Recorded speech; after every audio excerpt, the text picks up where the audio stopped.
Hi, everyone. Welcome back to the Triumph Strength and Performance podcast. In this episode, the team is joined by Jake Hansen. He is a powerlifting coach local to the Nebraska area and has been rapidly growing this year. He's made a name for himself in his area, but has also shown his dedication by coaching national level competitors, discussing case studies, his YouTube channel, and his efforts toward his roster. The coaches are talking today about how Jake started as a coach, his future plans, and some other programming topics. If you like this, subscribe to us on YouTube, follow us on Spotify, and check out our content on Instagram at TriumphSNP. Thank you for listening and enjoy. Jake, thank you for coming on. Do you want to tell us a little bit about yourself as a coach, yourself as a person, how you got started, things of that nature? Yeah, thank you for having me. So I am coach for Rocket Strength powerlifting team based in the Nebraska area. So I'm going to all the local meets, Omaha, Lincoln. Those are kind of the two big cities that I'm going to all the meets at. I've been coaching since late 2022 or maybe I think late 2021. Things didn't really start picking up till the end of 2022 though, but I was coaching some friends for free type of thing. Late 2021 all the way through 2022. And then I kind of started my branding with Rocket. I think it was March of 2023. So it's been over a year now of kind of really pushing the branding with the logo and all that. I don't know, I guess where else to go. Um, Why'd you want to, what got you into actually coaching and programming in the first place? Did you like self-coach off the bat or something like that? yeah, so I worked with a coach for about a year. So when I first got into lifting, actually, I was always like really like oddly interested in like the nitty-gritty stuff, like with the programming and stuff. So I got into like Alan Thrall YouTube videos, Oh, let's go. uh not start a little bit of starting strength, mostly though barbell medicine.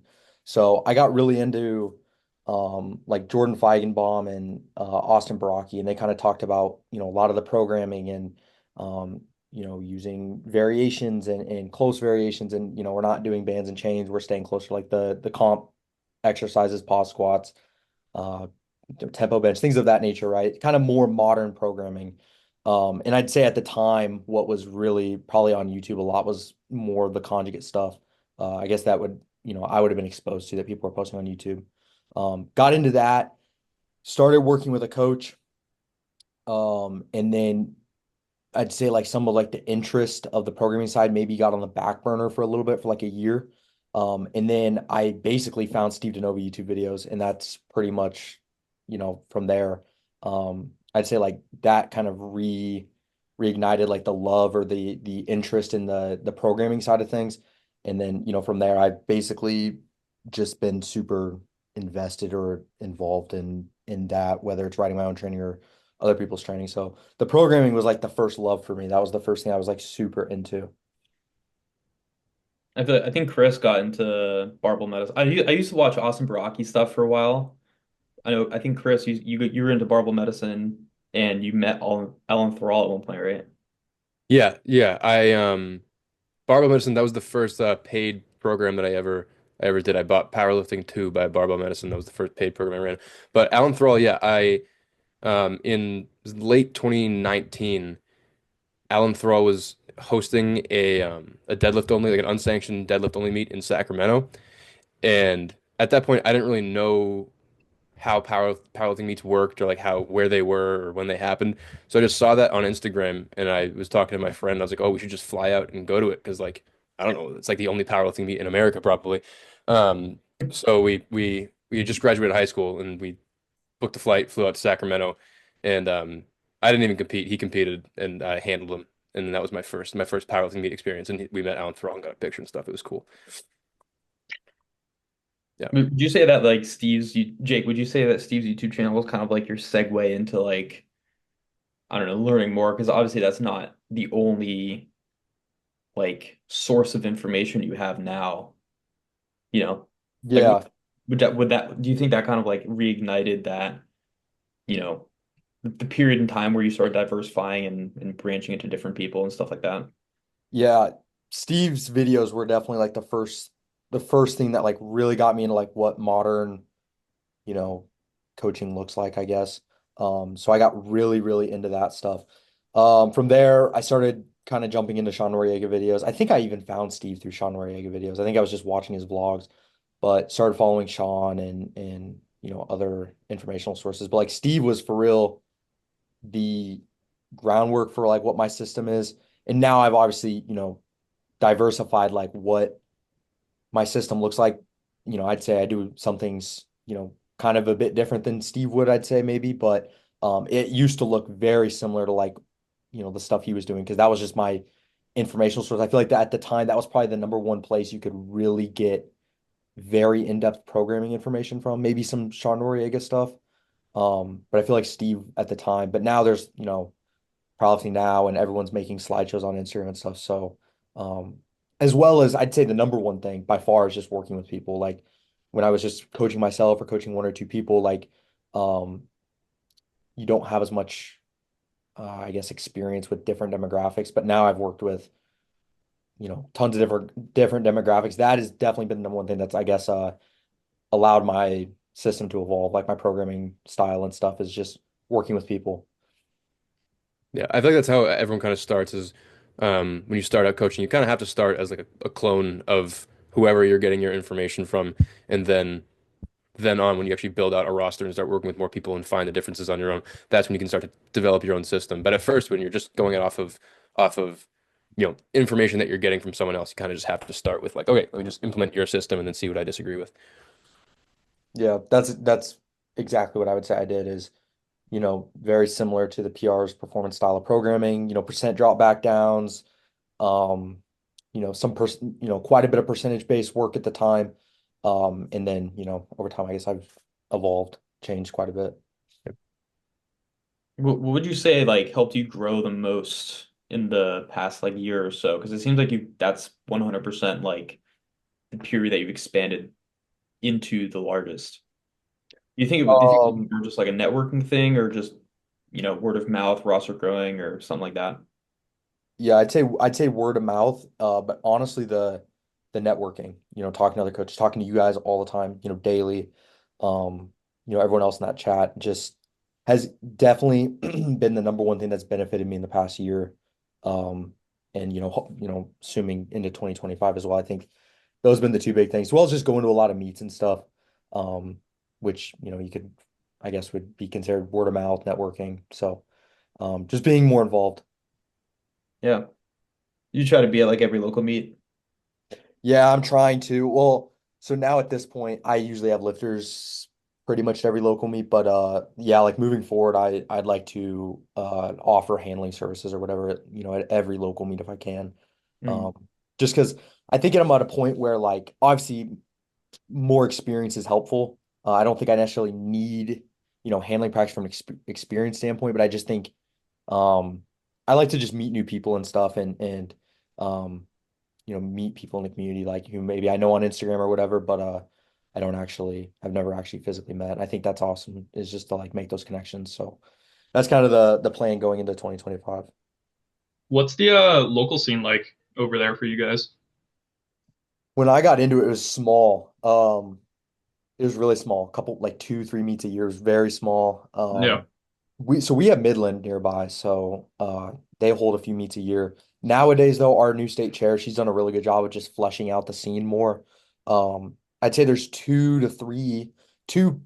pretty big meets a year. Um, 2 to 3 big meets a year, and then a couple smaller meets. There's a gym in Lincoln that holds like a one platform, like 30, 40 lifter meet, just small meet. They hold like two of those a year, and then everything else is like two platforms. Our state meet coming up is going to have north of 100 lifters in it. And that'll be two platform 2 day meet. So it's definitely fleshed out. Iowa. So I mostly am doing stuff in Nebraska and Iowa. It's a lot smaller. They were holding like one meet a year. But now there's a new state chair in Iowa as well, and it seems like she's fleshing things out better. That'll actually be my next meet will be a meet in Iowa. So I never competed in Iowa or been involved in the Iowa powerlifting scene like at all. I think it's mostly a lot of like WRPF, a lot of some of the untested stuff, what would have been the USPA. And Nebraska has that too, but USAPL is pretty big in Nebraska as well. But we obviously had the WRPF, other stuff going on too. Yeah. Yep. I think we were talking about this on a D Shells podcast, but like with the local scene stuff, I feel like there's a kind of like a luck component to it with just like quite literally where you're from. Because up here in like the Northeast, like we have an insane local scene, like pretty much every single month, there's multiple meets going on.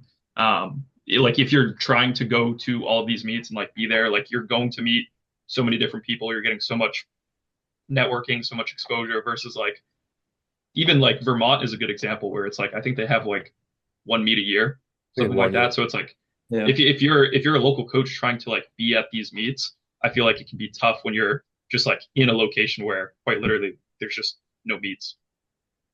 Yeah, that's one thing. I'm very jealous of what you guys have up there in the Northeast. I always tell people, I always tell people in the gym, like the meets on the Northeast are sick. Like I'll see the videos, Yeah, like the production value is awesome. I'd say we're starting to get there. Like in the area. It's definitely much better than it was like when I first got into powerlifting, but I think there's still room for improvement. I've looked at into directing a meet, loosely talked about it, thrown the idea around a little bit. So I think that'll be something I'll probably end up doing at some point. But I'd like to see more meets, and I say this, but I'd like to see more meets with like the higher production value. And I guess that's something that, I've looked into directing meets, like I said, and that'd be like one of the first things I would really look into is higher production value, do it in like a hotel or something where we can shut the lights off.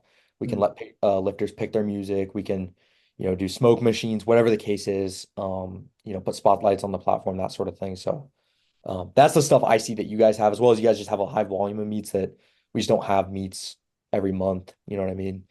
yeah, There's probably like 5 or 6 a year, I'd say. nice. Do you know how many like USAPL members there are in Nebraska?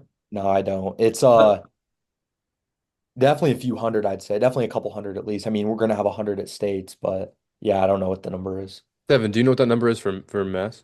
no, I feel like it's like I don't know. I don't know if Cordero posted about it recently, but I want to say like 10K. Is No, no, no that shot. too much? 10K. Yeah, it's way too much. 10,000. Really? Okay. Well, I mean, you just look at the followers on the USAPL MA Well, page. yeah. Not that that's like No, I know. what's that? I don't know why they have 10K is coming. 2.2. Huh? They have 2.2 thousand followers on Oh, okay. USAPL MA. I would guess I would guess like 1,000. I don't know. How many members are there nationwide? Dude, I don't know. I don't know. I Yeah. have no idea. Do you have like Jake, do you have like a Powerlifting America scene up there or no? Like, is that completely non-existent? Um, yeah, so they held, I think they've held 2 meets here now. So there is a meet director who does it, but there's not a whole lot of yeah, I don't know what the word I'm looking for is. There's not a whole lot of infrastructure up here. I don't know if that's the right word. There's just not a lot going on. It's like Yeah. one guy does it. So Yeah. yeah. It seems like they are trying to push it up here. I mean, there's a few people there. Well, I know one person who's like very much PA only type of lifter. So there are people up here who are really into the PA side of things. But it's the USAPL. If you want like, if you want power bar and drug testing, like you're going USAPL, that's definitely where the scene is. Yeah. For I the wonder time if it's being. like, what's Yeah. that? I said for the time being. Oh yeah, yeah. Yeah, Yeah. I wonder unfortunately. if it's like the meat quality. I wonder if it's like because three things come to mind. One is just like the people who are willing to run the meets, which is why it made me think about like total members. Because I don't know if you like start running baller meets, would they like be full kind of thing? But like I wonder if it's like the quality of the meet directors or just the total number of members that there are, or if it's just like the fact that like in our area we're close to like big cities and just like I don't know, higher population in general. So I don't know like what goes into account there, but maybe you could be like that, the one person who like has the big USAPL meet directing impact in your area. Because I know Eric does like everything for USAPL in Maine. So And Andrew Graves. and Andrew Graves, yeah. Yeah, the meet directors in the USAP, or I guess the meet directors and the people who are kind of running the powerlifting scene here are definitely either untested sides, so they're running, WRPF or Powerlifting United, what's now Powerlifting United, or they're doing USAPL. And I'd say a lot of it's just the reason they're going to USAPL is you have Midland here, so there's like two of your meet directors right there are coaches for Midland. Yeah. Um, and the other one, our state chair is Katie Dodge. She's running multiple meets a year. And she has like long history of just being involved in the USAPL. I think she's a record holder and equipped and had a long lifting career. So and then the gym in the area, runs USAPL meets. So yeah, I think there's one, like I said, there's one guy he does direct the Powerlifting America meets, but I don't know what I mean. If I was going to direct a meet, I'd say I'd probably go USAPL. I'm not really against PA. It's just it's more lifters, and that's what the community is here, I guess. Mm. How many people are you coaching currently? 10. 10. Yeah. Where do you see things kind of growing to in the next, say, like 1 or 2 years? Because I'm assuming you're gonna just keep doing this for as long as you possibly can. Yeah. Yeah. I have full intentions to coach. I mean, I have zero intentions to stop coaching at all. My goal is to go full time at some point. That's definitely the goal. Um, as for the next few years, I mean, I don't want to set like I guess goals like, oh, I want this many clients or this much. I just want to continue, helping people, achieve their goals, helping people hit the meets they want to hit, whether that's national qualifying totals or dots or whatever, or it's just, people doing their first meet, whatever the case is. I just want to, help people out, and continue to kind of grow. One thing I like what's started to happen, with my roster is like we've got a little bit of a sense of community now. We got a few lifters at one gym, a few lifters at another, and like I don't know, you guys probably see this a lot because you guys have a lot all together. But like the community of people like just interacting on social media, even though they don't live near each other and they, don't actually know each other, to me is really cool. Mhm. So I just want to keep seeing things grow and just keep coaching. And yeah, that's really the biggest thing. It's just, the goal is to eventually go full time. The having multiple lifters at one gym is is like not only is it a sense of community, but it's also just like I don't know, just for your experience and having that your name kind of like be out there. Because I think Andy has a gym that he has like what 7 people at now? Oh, the arsons in Connecticut, Yeah. yeah. Was that Yeah. 7 or 8? That's I think it's 7. It's been like between like it was 2 or technically 1 for a while. I had one dude who trained there, and then he ended up referring his friend after his friend came to a meet and like he saw him do really well. And then I had both of them. And then it was after regionals this past year where they all trained together as like this crew at night. And Justin, my client who had been training there. He was like the first one. He just like had consistently made progress. He was staying healthy. He was enjoying training. Like he was having good meets. And he had a great meet at regionals. And then after regionals, he pretty much was like, people were asking about me through him. And then he ended up getting me, I think, 5 inquiries over the span of like 2 weeks or something like that. And I just like slowly onboarded all of them. And now I have like 8 people, 7 people at that gym, something like that. But it's fun because you can kind of like, it's a sense of community in a place that's like very far from you. And in terms of like networking and just like getting your name out there, like anyone who comes to that gym and trains at the same time as them, like your name will get thrown around. So it's definitely something that like you get the random follows on Instagram here and there. And, who knows down the line if those turn into inquiries or not. But Do you find yourself programming around that at all? Like with these people training at the same time in the same gym, like putting a primary day on the same day for someone else or just something like that to get them, I don't know, more hyped up for each other? so I've had people ask, they'll be like, oh, this is the day that like, these two guys are going heavy on bench. Can I bench on this day too? And like it depends because sometimes like the answer is just no because it doesn't make sense to do that. But then sometimes it's like you can feed into that. You can say like, oh, I'll meet you in the middle. I'll put this type of thing on this day so you can still like bring that energy, like get hype with your boys because they're a very like energetic bunch. They like to get hype. They like to be loud. So it's definitely like if one of them has a big session, like all of them want to be bringing that sort of energy. So it's fun though. It's fun to program around that kind of stuff. Yep. I think so. Someone posted about doing that intentionally. Dungy. I think it was Was Dungy. it? I thought it was him. I think so. I know he's talked about it, so Yeah. That's very interesting actually because I feel like there's merit to that, especially with people who like actually have the open schedule where you can just say like, you know what, sure. Yeah. But I feel like I don't know, that's not gonna be the case every time. But like if it works out, like there are, especially with just the whole like enjoyment conversation, going to the gym at night with your, good friend who has the same coach doing the same lift, I feel like there's definitely, especially if someone's schedule is free, there's definitely more benefit to doing that than not, to be honest with you. Yeah. I don't know if I've ever done that, but like I actually don't even think I have like as much of a posse at a certain gym as you guys do. I feel like I'm like very like spread out. I used to have like a few people at the gym I used to train at Spindell, but now I think I have literally one person, maybe two, like one person and then someone who goes there like semi-frequently. So, but like when I coached multiple people at the same gym, I didn't even like consider that until I heard, I think, like Dungy, right? Until I heard him post about it. I forget how that was even a thing. Like I don't know if you know it was a story post or something, but yeah, definitely like interesting. Andy, you said you've never done that though? Uh, like I didn't purposely like when I was writing their programs, like their first blocks, I didn't purposely say like, oh, I'm going to stack these days on the same day for all of them so that they can all get hyped together. But it kind of ended up panning out to be like, a lot of them, I think three of them have their like primary bench on Saturday, for example. Yeah. So it's like they're all benching together. And then one of the other dudes was like, yo, these guys have, their primary bench. I want to lift heavy on Saturday too, because he had like a tertiary bench or um, secondary deadlift or something like that. And I was like, Yeah. yeah, sure, let's move your primary deadlift onto that day because it was like flexible at the time.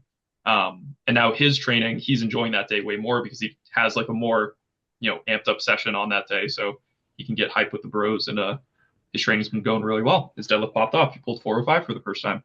Nice. Yeah. Um, I know what topic we wanted to go over was like ways to increase effort on the clients and their training.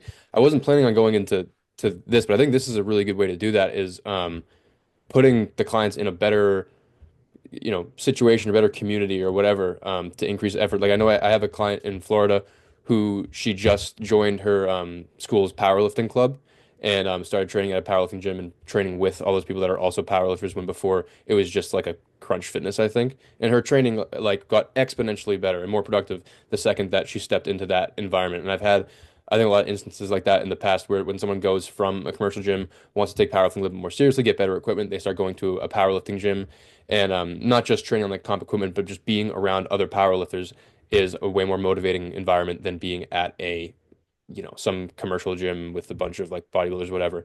Have you guys noticed that same thing when you see someone transition into like legit just like a different space or training with different people that you actually get better quality training? I'd I go ahead, Jake.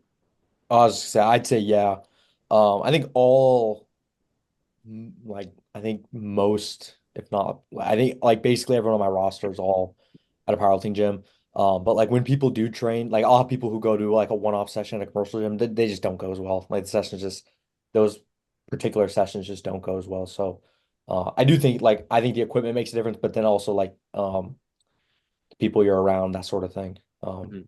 So I don't have like an exact example of when that's happened. Like my answer is yes, like fully agreed. I think I've mentioned this like actually super long ago, probably like six, I don't know, 4 to 6 months ago. But like personally, I noticed the people who I foresee to be like longer term athletes in the sport are those who are training with friends, training in a community, training at, a gym that's not like just some commercial gym in bumfuck nowhere with no other powerlifters. Like I always like kind of joke about it in the chat, but like Ben, Travis, and Hammy, who we all coach like in the council, you can just tell like with them, like it's just good vibes. They're all like in it for like what seems to be the long term. They're all very serious about it. Building each other up and have a good sense of like community and things like that. Whereas someone actually messaged me about this yesterday, but like I've a girl who's kind of struggling with training enjoyment and things of that nature, and she goes to a gym where it's like, you know, it's like a bodybuilding gym with powerlifters, so it's like there's no like comp equipment. It's not really like that powerlifting gym vibe that you kind of will get at a more popular gym these days. And I told her, I'm like, I gave her the whole enjoyment talk and whatever, but I told her, I'm like, go like day pass somewhere, like go get friends, day pass somewhere, train with friends, go to the gym at the same time as, you know, other people that I coach at the same gym because I actually have a couple of people that I coach who go to that same gym, but. Um, yeah, I don't know if you guys have noticed that too, but like you can kind of tell like the people who are more consistent, more bought in, more like they're saying things like they're talking about the future, like, oh, I want to do this meet in 2 years, things like that. Happy with training, putting more effort in, are the ones who have like this good environment and community around them.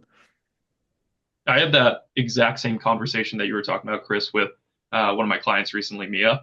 She used to train at a powerlifting gym, started working as a personal trainer at a Lifetime Fitness. And Lifetime Fitness is just like Gen Pop, like normie people paying a ton of money for, this nice gym location, but it's not by any means like a serious powerlifting gym.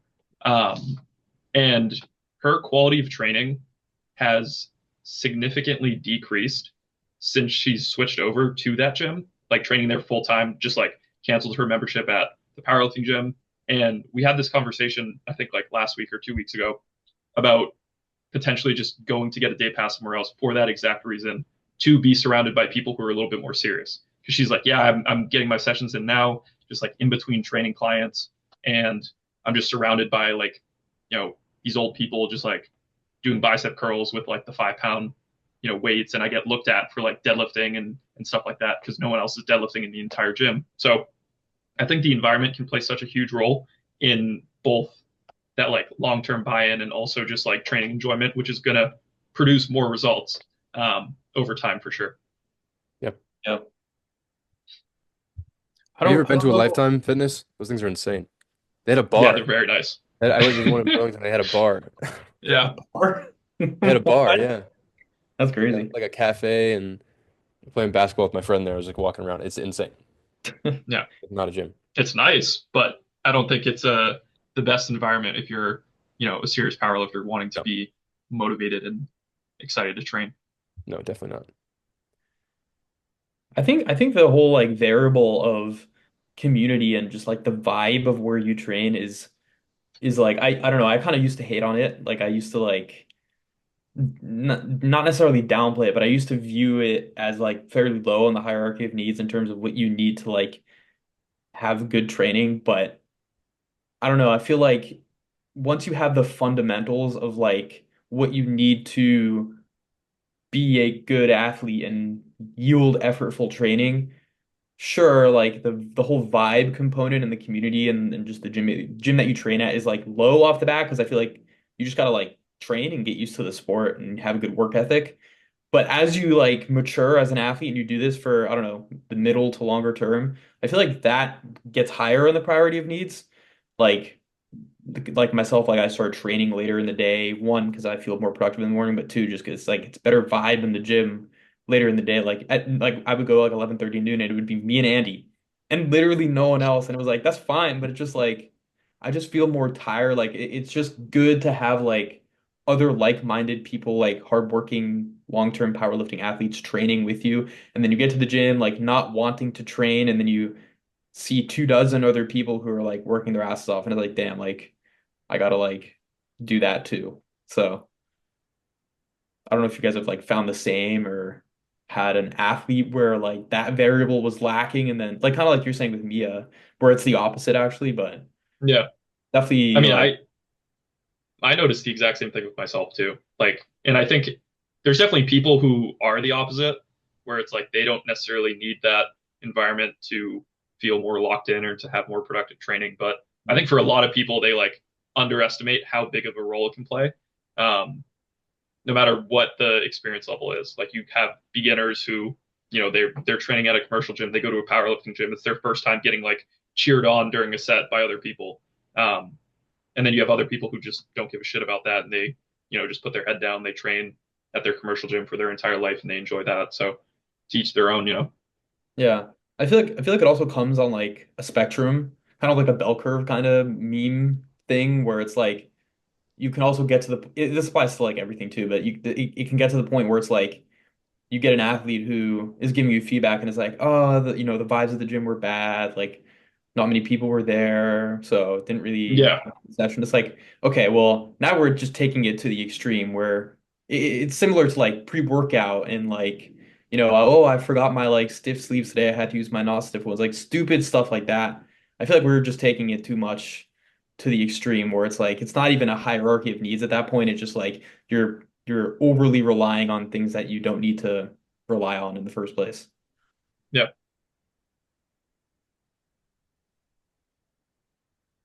I think Jake's dog is going off right now. He's been Nah, she's quiet now. She's quiet now. You guys want to run over like back end deloading, tapering? I think that was our other topic. Yeah. Um, so I'll add some insight first because when we were chatting about this briefly before, I think Andy, you were the other one who said you do this fairly routinely, right? Yeah. But I feel like I want to preface this actually before I even get into like the detail stuff of, and this is actually something we thought we were gonna do as a topic too, but like this is kind of a fad to be honest, the whole like back end deload idea. Not in a bad way, but like it's trending, you know? Like we Yeah. got Marcellus and Steve both making videos on it. That's how you know it's like this bigger thing. And I feel like a lot of times it's just so it can be very overrated where just like anything really, programming wise or in powerlifting, people are gonna try to like apply it without reason, like fatigue singles. It's like, oh, screw it. Like I'm this new coach who's been coaching for 2 months. I'm gonna give everyone fatigue singles. I feel like it can 100% fall into that bucket. But I also feel like it's back end deloading, for lack of a better term, is very much so like really versatile. And it doesn't really need to be a back end. It can be a mid block where someone I coach does belt squats twice a week and runs 5 week blocks. And we don't pull back the belt squats on week 5. We pull back on week 4 on his second belt squat day, which is like 2 or 3 days before his primary. So we back end deload on like week 4 out of 5, get his week 5 squat to show up nice. So it can be versatile in that sense, or in the sense of, doing what Marcellus does, which I feel like is a bit more like larger scale. But for me personally, what I do in some fashion for I would say like 8 out of 10 clients is specifically on like a secondary day, I'll pull back on that secondary day if it comes after a primary day on the final week of a block. So for example, like someone may have their primary squat on Tuesday, secondary squat on Friday. I'll keep all the intensity just kind of like RPE being dynamic throughout the block, like your typical like progression, up until that final week. They'll take that final heavy primary, and then oftentimes I'll pull back to like week 0 intensity on that final secondary. So it's almost like they're starting the new block secondary day a week in advance. So it's like if I wrote it on paper in a 4 week block, week 4 secondary day would be like week 0 of the previous block. So like if I had a top end range at between like 115 and 125, but I usually have that person start 120 to 130 on the week 1 of the next block. You know what I mean? So it's like it goes from 125, 135 kilo jumps for the block, something like that. That's probably how I apply it the most frequently. It's like a secondary day that comes after a primary day. If that So makes for those sense. people, you Yeah. just have the secondary on like a different schedule than the primary. Like the secondary is kind of like a week behind. Yeah, yeah, that's a good way to look at it actually. I don't really even like think about it like that, but yeah, that's a good way to put it. And I think it's not even necessarily just secondaries because you can pretty much apply it to like any session that comes after a primary day where you no longer need that stimulus to feed into this like bigger session. So it's like once that progression for the block has ended, it's kind of like all those sessions following it. If you notice this trend that like that generates unnecessary fatigue for that person, or like in the case of like a squat and a deadlift, you can use that to, better get a better result out of the lift that has yet to pass. And you can apply that to like anything. I've even used it in, this is something that I picked up from Brad because he does this a lot. But like coming into that final week of the block, sometimes it's not even like back end deloading. It's almost like back end like tapering.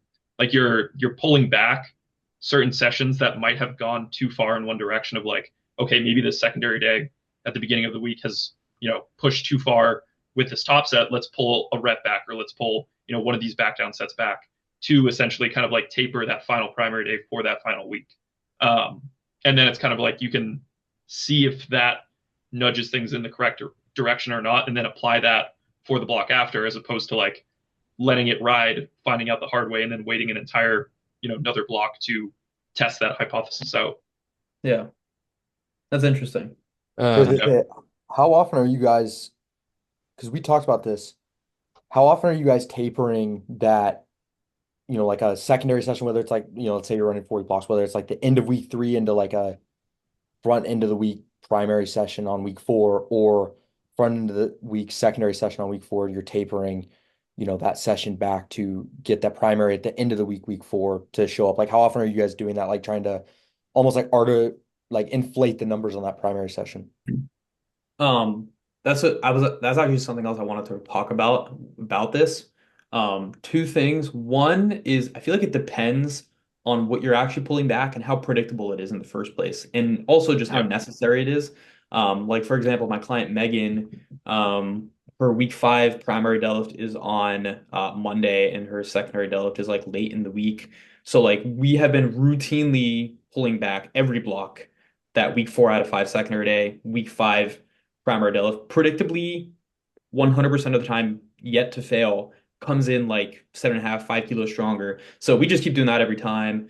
Um, a case that I do the opposite is, well, I haven't really implemented this yet, so if she's watching this, then I kind of am spoiling my plan. But one of my girls, Kinsey, what I've been noticing for her is like her weighted dips and dumbbell press, incline press on Monday, fatigues her all the way until Saturday. So like peeking into her meet a couple months ago, the final block of prep or final 2 blocks of prep, I pulled back on both those accessories on Monday. Bench on Saturday was like 2.5, 5 kilos stronger. So I was like, okay, let's try to keep this in perpetually and have this be like a routine thing that we pull back on. But first block post meet, it just like didn't work as well. There are other like confounding variables and small changes and stuff like that. But I'm not really planning to keep that in, mainly because is it worth it to get top end to show up at the sacrifice of like one pretty important muscle building day to be pulled back? It's like, would I rather have a full macro cycle where we have +1 opportunity to push that those dips and incline press, or would I rather like take away all that opportunity to build muscle at the expense of maybe 2.5 kilos stronger on bench, or would I rather like save that for a peaking block or that second to last block of prep? You know what I mean? So I feel like it depends on, is this really needed to express top end strength? And also, is this really needed in the grand scheme of things to like build or like contribute to total workload over time? You know what I mean? Yeah, I agree with you exactly. So I don't ever intentionally taper sessions to inflate numbers at the end of a block.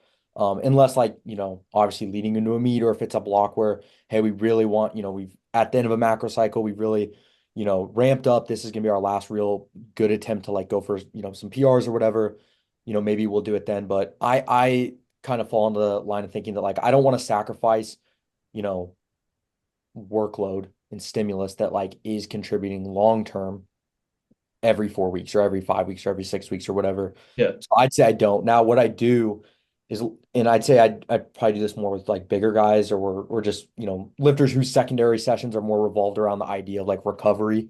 Where like, let's say someone's primary squat day is a Monday, secondary is a Friday, and the secondary is really just built around the idea that, hey, it's really chill. It's a recovery day. We're not priming. We're just trying to get in and not induce much stress. Sometimes like that end of the week, I'll kind of do the opposite of a back end deload. I know Marcellus has talked about doing this kind of before the back end deloading thing. And I think he's gone away from it now, but I'll push that last secondary day because the primary day is done. That I guess that session that we're pushing, the session that we care the most about is done, and then we can push the secondary day because we're just going to pull back around in, slash intensity at the end of or the beginning of the next block. So um, I'd say I do that. And then if people's secondary sessions at the front of the week and that day's built around recovery, then that week 4 just never really gets pushed anyways. Because we got to save for that primary session. So It seems like the whole back end deloading when you have a primary that starts the week is just like a product of the whole primer session idea. Because now if say you run a 4 week block, that week 4 secondary is really just priming your week 1 primary on the following block. You know what I mean? So in that I think in that context it makes sense to just I don't know if it's necessarily a back end deload, but you're just kind of running your week 1 secondary intensity on the week 4, right? Yeah. Yeah. Yeah, I think that's a good way to put it. I never really thought like that is pretty much exactly what it is in certain, scenarios, but I never really like thought about it that Yeah, way. you're just kind of grading the intensity for what you need to be, quote unquote, primed for in the following primary. Right. Do you guys ever run practice tapers? Like I know Jake brought up like pulling back on the week 4 secondary when that's what precedes the week 4 primary to kind of like taper into the week 4 and inflate performance. Do you guys ever just run legitimate practice tapers in an off season when you're trying to try something for a client, like if you're doing a new structure or like because usually we're not gonna have all the primary SPD day on Saturday, the day that the lifter competes. I would assume that's not how I structure things usually. So when you're tapering someone into a meet, sometimes things are gonna react a little bit differently because you have to move those primaries onto the day that they're competing. Would you ever do that in training where you're actually saying, all right, we're going to hit an SPD day with singles on this Saturday when typically your primary days are, Monday, Wednesday, Saturday? I have not done it. So are you kind of like, I don't know, maybe this is an extreme way to put it, but like, are you kind of talking about like a mock meet almost, like where you line Essentially a up mock meet, yeah. Saturday? Yeah. I've never done it like specifically like, okay, we're gonna do this SPD day on Saturday and line up exposure timing with a taper week and essentially just do a mock meet.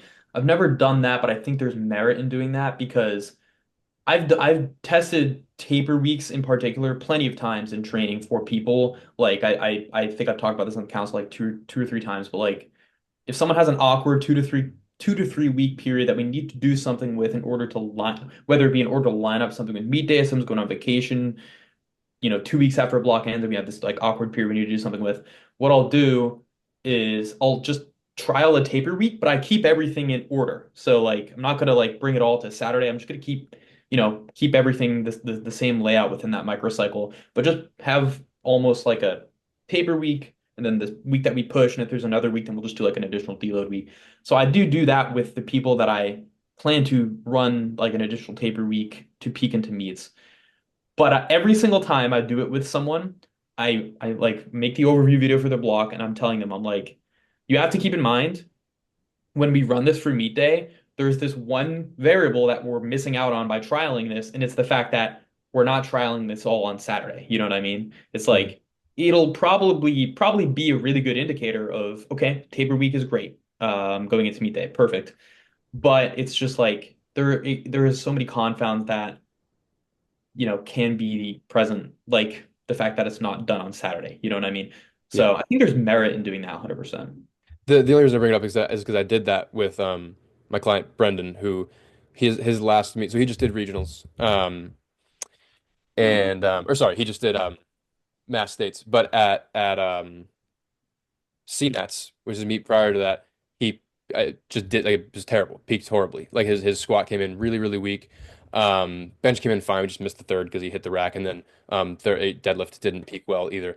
And I had ideas of what I wanted to do differently going into Mass States, but like I didn't feel confident that we were going to do things right. All I knew was like this one didn't go well, so we need to change what we did here. So one, whole macro or 3 block span out from States, I just ran the peak that we were going to run, and I was like, we're just like not going to cut. You're just going to do the exact same thing that we would do on meet day, but just do it in the gym.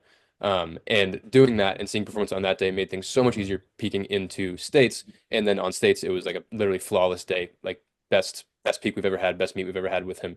So I think that's probably something I'm going to do more often when I have like these like question marks of like, I kind of know what I want to do, but just the fact that we have to shift days around makes things a little bit more foggy. Because we got so much out of that kind of structure where one macro out, we just peaked and then did it again. Was that the week before you went on vacation? Yeah, it lined up perfect too, because after that week he had to go away for like a week or 2 weeks or something like that on vacation to like Italy, and he couldn't Because train. I was I was gonna say, I feel like a potential downside of something like that is like when you have these like big peaks, you're inevitably gonna have like a little bit of a valley Mm, afterwards, right? So it's kind of like are if you have the time and the space to be able to, deal with that valley afterwards, I feel like it's like a completely valid, option. But that's definitely a point that you have to consider too, is like, cool, I can get this person to peak and kind of like trial that, but then, you have this period of time afterwards where it's like, I have plenty of people who, I've done a couple meets with them at this point, and it's kind of like their first block post meet just typically is like the entire thing is like a down block. yeah.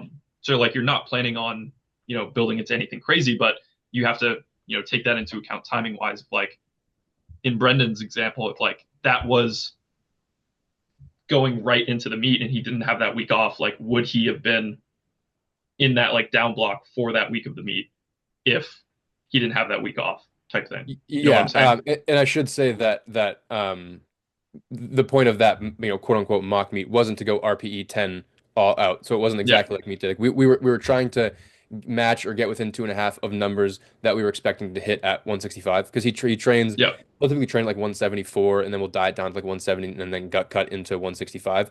So he did the mock meet at like 171, I think, or something like that. And we were trying to hit numbers that we could expect to hit after the cut. So in reality, it was like an 8.5 to 9 RPE mock meet. So we weren't going like all out maxing out. It was just to like get an accurate gauge of top end. I think that's a really good point too. Because like if you're doing that and actually pushing to those, true RP 9.5, even tens, like you're gonna accrue way more fatigue from that than if you're just going like 8 to 9, which is essentially like what you're typically doing on, a normal block where Yeah. you're actually trying to push things. But you're just taking advantage of the fact that he's going to be a little bit stronger. Right. We were putting his week 4 primaries on one day. I shouldn't say like peaking and treating it as a meet day. Just trying to Nice. get the things to peak on a day. Yeah. Yeah. I think it makes sense if you like some people just don't compete a lot, like they'll compete once a year. And it's like, okay, if you screw up the final approach into the meet, like if you're gonna do a taper week and that just doesn't go well, like their year's chalked, right? And so I think if you do have the time where if you're 6 months out from your next meet, it's like you could just run the taper week, practice it. Um, I think if people are competing 2, 3, 4 times a year, whatever it is, probably I'd say you'd probably have a hard time doing that just because from a time standpoint, because like Andy said, you do sometimes have that valley after, you taper off, you do your mock meet or you compete or whatever, and then there's a good chance there the next block or so is just gonna kind of be down. So I think if you have time, I think it's a good idea. Yeah, that yeah, it doesn't work if you're competing 4 times a year for sure. You don't have time to do that. But I think for most people on like a twice a year schedule, which is probably the standard for most people that compete consistently, you can probably run some kind of practice thing in an off season. Not to like backtrack a little bit, but going back a little bit more to the back end deload stuff that we were talking about. I feel like those end of the block adjustments to try and like squeeze a little bit more out of primary day is really useful in blocks where things aren't exactly going to plan.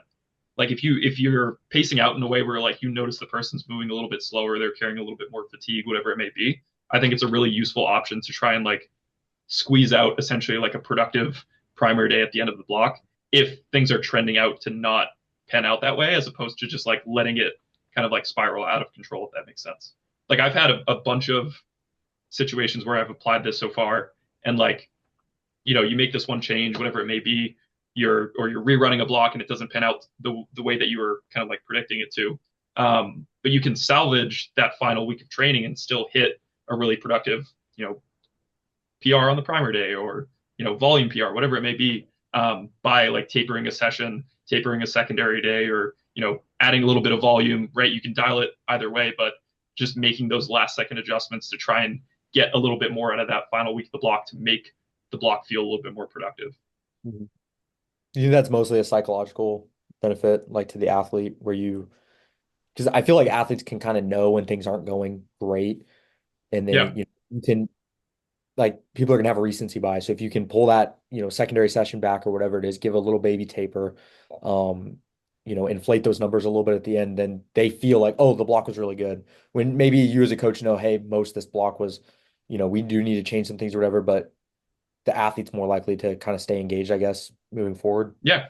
I think it's like half and half. Like the answer is yes. I think that there is a little bit of benefit to that, but also like there's undeniably been some situations where, you add a little bit of extra volume in, or you take away a little bit of volume, or you take a little bit away of intensity, whatever it may be, and you get something more out of that.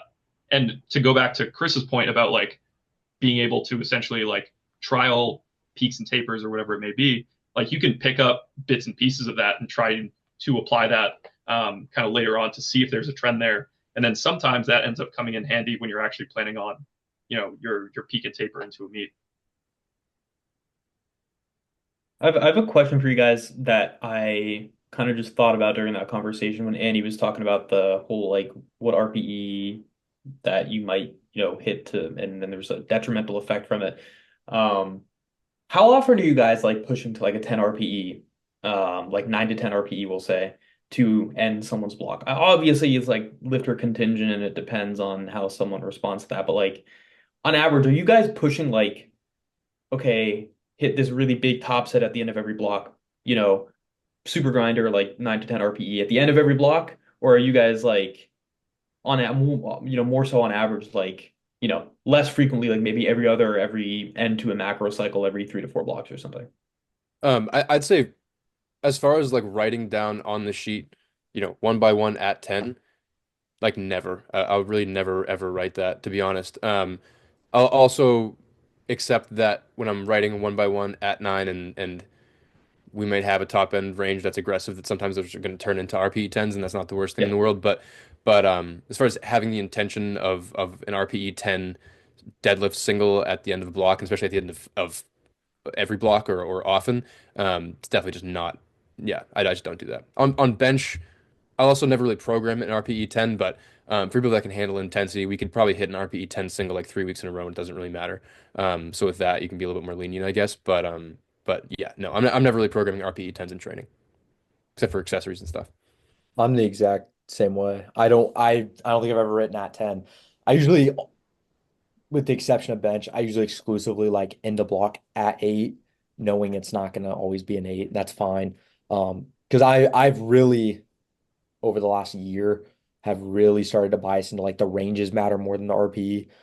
So sometimes I think the RPE for in my system is almost more of a formality, if that makes sense. Like it's there, it's a guide to the lifter. It's just it's a way to conceptualize what that pace across the block looks like, but the loading to me is more more what matters. So um how often people are going at 9, I think it's just gonna be dependent on the person. Some people very, very, very rarely, especially when they have just a lot of momentum. Like there's kind of no point.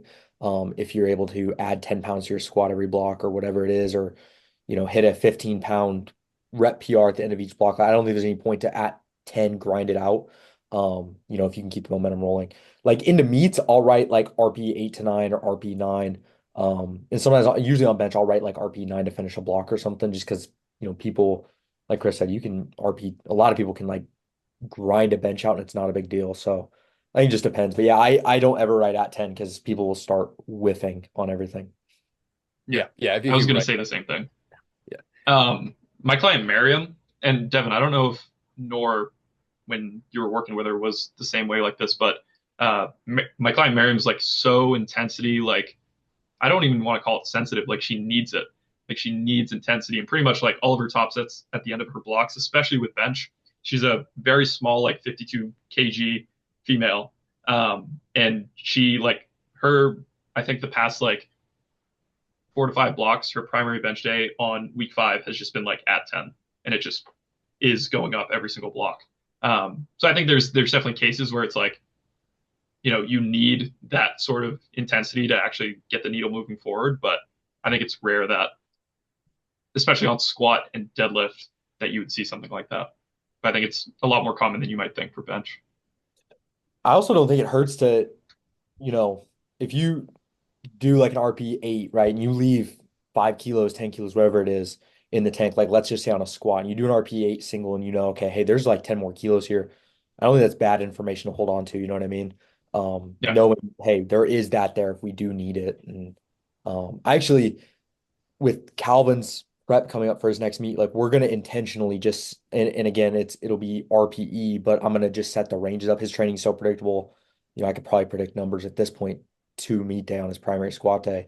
But we're gonna set things up to finish like block one like at 8. We're gonna leave probably about 10 kilos in the tank, and then the last block of prep we'll push it really hard. And then we'll just taper off like one session right before meet day. So yeah, I think you in my system, I've leaned so much more towards the ranges, I guess. I'm curious, are you guys kind of like that? Yeah, 100%. Yeah, I knew you were. Kind of Yeah. use the RPE as like a cap, like shouldn't be harder than this, but the range is kind of like the Devin, you said something one time where you got it from someone else, like the RPE is the cap and the range is the prescription or something like that. Yeah, I know Jake knows this, but they're kind of both cap in the sense where it's like you shouldn't. So I have a story highlight that I have saved on my team page that I have people reference. But yeah, the way I do it is the load range is estimated.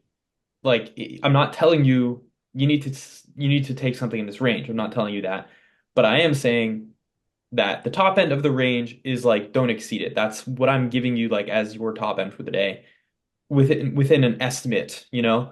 But what's really being prescribed is the RPE. So what I mean by that is RPE should not be exceeded at the expense of being maybe I phrased that wrong. You shouldn't be forcing a number within the range at the expense of overshooting RPE. So like basically what I mean is I'm okay if things are undershot and you're taking top end after top end after top end. You're like 1 to 2 RPE undershot every single week. Totally fine with that because we are pacing load progression in a controlled way. Like I'm fine with that, making as long as we're making progress and we're doing that. But it's so much different if someone is taking something within range, top end of the range, bottom of the range, anywhere in the range, but it's overshot, overshot, overshot. That probably tells me I need to lower the range, but it's Mhm. also just like, why are you doing that? Like, I'm telling you what RPE this set should be at. Yeah. That's what you I, should be taking for the day. But I guess it's just like here's your RPE, here's your top end range. Hit whichever one comes first. If you hit the top end and it's undershot, cool, stop there. If you hit the RPE and it's below the top end range, you're still gonna stop there. yeah, pretty much, Yeah. pretty much. I've that's a good way definitely to put like it. when I've got so I think I've gotten like Steve pilled in the sense of that I do this for everyone now because like I didn't think this way um for like ever until I started getting coached by Steve and I saw him posting stuff about it and initially I was like I disagree like I don't know if load progression holds priority over RPE because I was very much so like take whatever's there for RPE on the day but the flaw with that is like say someone's running a 4 week block um, and they feel really strong on week 2, and they hit like a 10 kilo PR, and it's like 8 RPE on week 2. It's like, okay, that's sick, but it's like, where are we gonna go week 3 and 4? You know what I mean? So kind of like Jake said, it's like take these undershoots, take these smaller PRs, these small wins, but it's just like by overly prioritizing the RPE, you are really just like the chances of you screwing up a block early is so much greater. You know what I mean? I ran Yeah. into the same issue with someone recently where so most of my roster they get ranges and caps, and those ranges are hard ranges where I tell them, hey, do not go above them. Well, I had a guy, he was basically just like, hey, I feel like this motivation when I come in the gym and the numbers a little bit more open-ended. Mm. And um like I wasn't restricting him to a certain load cap because he feels like he would come in, he's like, oh, I'm just gonna hit the load cap for the day, and then the motivation wasn't there on his end. And then, weights wouldn't go well or whatever. So I opened those ranges up for a few blocks, but we ran into the issue. It's like, oh, week 2, he just went like 15 pounds over like my suggested load I gave him. And it's like, where do we go? What are we gonna add 5 pounds to this next week if you don't feel amazing? So that was an issue I ran into. So finally I was just like, yeah, we gotta stay within the system that like I've had a lot of success with. And even if you feel good, like on a week 2 or something, that's fine. We'll take it. We'll take the undershot because we are trying to end at this end point, at the end of the block and then end a macro cycle or whatever after multiple blocks. I feel like a lot of people like ended up programming that way by accident or like without even knowing it. Like even me when I first started, like when I was working with my first, couple clients, I would program RPE with a range, but the purpose of it at that point was because they were so new and they didn't know what they were doing that they were just gonna like overshoot or kind of load too much weight on the bar. So it was just kind of like, hey, here's an RPE out of formality, but this is, the number that I think you should hit. And, you're probably going to end up hitting that. And then I ended up doing that for like most people, and I still do it to this day, where it's like I range out a ton of things with the RPE, and it's basically like the same system. And I think that a lot of people have been programming that way for a long time. It's just like no one has like worded it this way yet, if that Defined. makes Yeah. sense. Yeah. So the whole premise of this, in my opinion, that's huge, is also just leaving road to travel. And that's the way I phrase it with people Yeah. I coach. Like, you need the road to travel, especially when you are trying to plan out the like middle to long term. Because it's like, okay, if someone doesn't have a meet in mind and they, decide to take 5 kilos over your bench range to end the block, it's like, okay, don't do that, obviously. But it's just like, say someone is 12 weeks out and they have this open-ended RPE 7 triple on week two, or seven RPE 7 topset, whatever it is, on week two, and they, hit this, like this huge load, and it's like it's 2 RPE, but then it's like you overly fatigue the week three, you have to pull back. It's like not only are you screwing up the whole block, but you're screwing up this like 12-week prep that you have, because then you have to possibly reset come the next week and do all this adjusting. So yeah, I mean, it very much so is just like, it also emphasizes the importance of planning. You know what I mean? Yeah. Something one more thing I wanted to mention is about the whole how often you guys end on 9 to 10 RPE thing. Maybe I have a bit of a different approach to this, honestly, because for the most part, I'm having people end on like hard top sets every block, like probably around that 9, maybe even 10 RPE in some fashion. And it obviously is very, dependent on the lifter and things like that.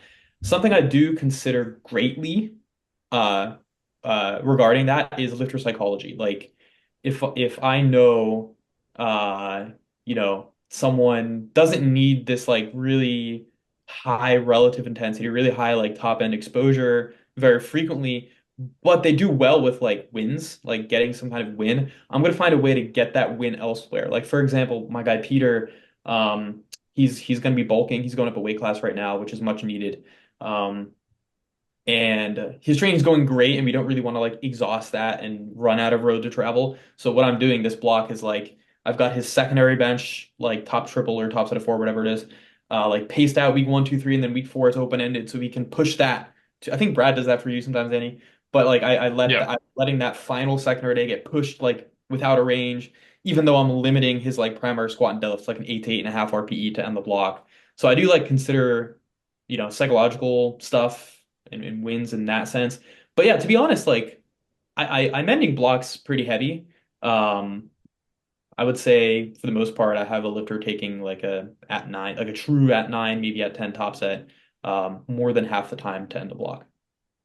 That's something since working with you that's changing my system. Like I said, I always write add 8 to 9 to end the block, but before working with you, I'd say I was more strict on that. Like, hey, this was a 9 and I wrote 8 on the paper. Like, we don't need to, but I've changed my mind on that. I don't think it hurts to kind of ball out at the end of a block. I think the psychological benefits, like people just enjoy lifting heavy. Yeah. Um, I think giving people the leash to do that is, um, beneficial. I just think people are going to enjoy training more when they know, like, and I think people can also buy into the front and, front half of the block where they're like, hey, we are holding back because, in 3 weeks, I'm going to get to load this and it's going to be, a PR or whatever. So that's something I've changed my mind on. Like, I used to kind of maybe shy away from letting people just grind out at tens. And even if I don't write it on paper, because I don't want people to miss, Yeah. um, I'm not going to be mad if someone sends me their final squat of the block and it's a PR and it's, at like a 9 or 10. Yeah. Devin, are Usually. you writing at 10? No, I don't write. That's the thing. I don't write the 10. I don't write 10 RPE on any squat, bench, or deadlift on paper. Accessories like bicep curls, tricep extension, things like that. Sure, kind of like you said, Chris. I never write it, but say I have like, uh, the end of a block before we, go from like triples to double.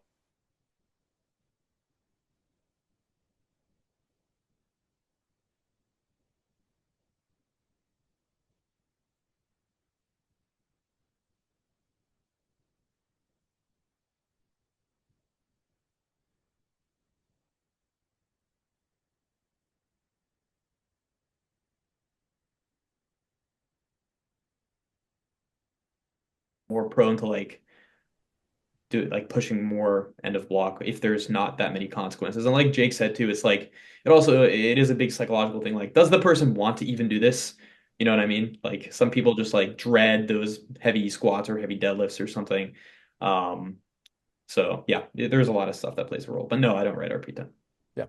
I don't think we differ too much on that then. I just Yeah. made I wrote what do you call it? Penultimate block, the second to last block of prep for two athletes yesterday, and I kind of said the same thing in both of them. Like we have at nines written, we have singles on everything and at nine written at the end of it. This is kind of where we want to push. So if we're going to be on the heavier side of a nine, it's probably going to be right now. So I'll do things like that where we'll preface it and kind of like set the tone for the block at the beginning of it. But yeah, I think writing at 10 just maybe in the athlete's head makes a fail seem a little bit more okay because like, oh, we're trying to toe that line anyway. Yeah. When really we shouldn't be failing in training. Oh, I have Sometimes you know it as a coach too. Like you write a range, you write the RP, you're like, oh, RP 9. But then you write the range in and you're like, I know this is gonna be like at 10 Yeah, if I no, hit for this. sure. Yeah. Yeah. And sometimes you say that like whenever I'm making overview videos, I'll be like, this is like if I don't want them to like actually hit a 10, but I think something in the range is going to be potentially a 10. I'll be like, look, the top end range isn't a go ahead to just load it regardless of how you're feeling. Like we're Yeah. going for an Yeah. RPE 9. This is what I think might be there. It might not. So don't just load it regardless of how Yeah. you feel. Yeah. I Yeah. have I have a take on missing lifts in training. You guys might agree. So I agree. You shouldn't miss lifts in training. We shouldn't be missing, like a top set in a block. But I've had two lifters, and three total failed lifts at the last heavy singles of prep, and every time it has gone really, really well on meet day. Like they peaked well, they've showed up strong on meet day. And the reason, and every time this happened, I've been like, yeah, I really don't think it's a big deal that we missed this lift. Like you took 2.5 kilos too many on the day. And the reason being is my thought is what's the goal of the last single of prep, or the heaviest single of prep, whether you're doing it 5 weeks out or the week before, is we're trying to gauge what's going to be there on meet day and get a lot of data of what that last third attempt is going to look like on meet day. If we take 2.5 kilos too much, like we just know, okay, hey, on meet day, like we need to predict for 2.5 kilos less or whatever. So me personally, I don't freak out if someone misses like a final heavy squat of prep, unless it's something that like, oh my God, we should have hit that for sure. Like this isn't something you've done before. But if it's something that's like, okay, hey, they're going for like a 5 kilo PR, 10 kilo PR, whatever, and they miss and it's literally 2.5 too much. Like to me that doesn't concern me too much. I don't know about what Yeah, you. I think an interesting way to think about it too is like if you think about what the purpose of those top sets are to begin with, like those are indicator sets most of the time. Like your top sets on your primary days are there to indicate where strength is at. They're not exactly the thing that is causing you to be that strong. So it's like if you miss that indicator top set, like that's not going to make or break your strength. The thing around it, like the back downs on that primary day, the back downs on your secondary day, the top set on your secondary day, the accessories, like all that stuff is what's causing you to be that amount of strong. So long as that's still there, it's like in theory, so long as you play the taper right, like things will show up how they need to show up. Yeah. Something that you said nicely, Jake, was just like the fact that those like indicator sets close to the end of meet prep are there to help us understand what's there on meet day. And sometimes that doesn't necessarily only mean like, okay, we're good for X amount less on meet day because you failed this. It also just means like look at trends and what you know is predictable. Like maybe this is a bit going off on a tangent, but for example, my girl Maxine, who competed at States, she her week 5 primary bench is flawless every single block, like 10 out of 10 strength every single block. And we trained that into the meet. So that was like meet day for her. Her week 4 bench, which was like her 1 week out bench, was like okay. Like she was like, oh, I didn't feel good. Like it was great. It was a good day. But like just her perspective was just like, oh, I didn't feel good, didn't feel as strong, technique felt sloppy, things like that. She comes into her secondary bench on Tuesday and she like overshoots by like a full RPE and it just like is, hard and sloppy and things like that. So I go back to the previous block and I'm like, Maxine, the exact same thing happened last block where you overshot on this day with the same load. It moved maybe a bit slower than last block, sure, But guess what? You hit a 2.5 kilo bench PR that same Saturday. So I told her, I'm like, these two sessions do not sum up how meet day is going to go in the sense of like it being linear relative to those days. It sums up the fact that meet day is going to go well because the same shit happened in previous blocks. So like this is good in a sense that this is happening. You know what I mean? That's one thing I really love about the kind of training straight in style rather than having, RPE 10 lifts week out, taper in the next week, because it puts a lot less pressure on that final primary day leading into meet day, where if you're hitting like an RPE 10 squat single a week out, you like need that squat single to go well. If you fail it, you're gonna like have this big mental crash going into the meet. Whereas if you don't put as much pressure on that session, and you're also not pushing it as hard. You're not pushing it to an RPE 10. You're not going to get as close to failure. If that session feels a little bit off, it's a lot less, I think, detrimental to the mindset of the athlete because you're like, well, this week wasn't your peak week. You peak on week 5. We have this many blocks to show that that happens. Week 4 is not when you're strongest, so you'll be stronger next week. And even if it's not like a genuine physical thing, I think it can help with the mindset of like, I don't need this session to be my strongest session ever. I don't need to freak out if it's not. Exactly. Thank you, everyone, for listening to the Triumph Strength and Performance podcast. Jake, you've got an Instagram, YouTube podcast. You want to plug all that? Yeah, Rocket Strength Powerlifting on Instagram. Powerlifting with Jake is my other Instagram. YouTube channel, I think, is just Rocket Strength Powerlifting. And the podcast is on Spotify and YouTube. YouTube, it's on my YouTube page, and then Spotify, it's Rocket Science. Gotcha. And do you have like a website for people that want to inquire? No, on Link my tree. Instagram, there's a link tree with info that kind of operates my website. So I have like all my services listed out, my inquiry form, all that stuff. So that kind of operates as the website right now. Beautiful. There we go. Well, thank you all for listening.